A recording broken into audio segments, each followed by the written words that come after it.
जाति में जन्म पाछो ले लो ने नारायण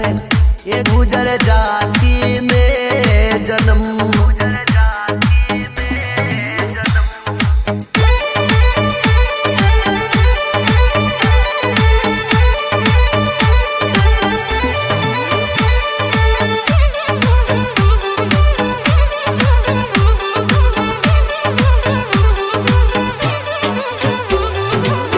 थारा रे नाम से परमेश्वर गुजरबाया में दम वो नारायण गुजरबाया में दम देव से नामे डंको बाजे ए नारायण हर दम पाछो लीजो नारायण ये गुजर जाति में जन्म गुजर जाति में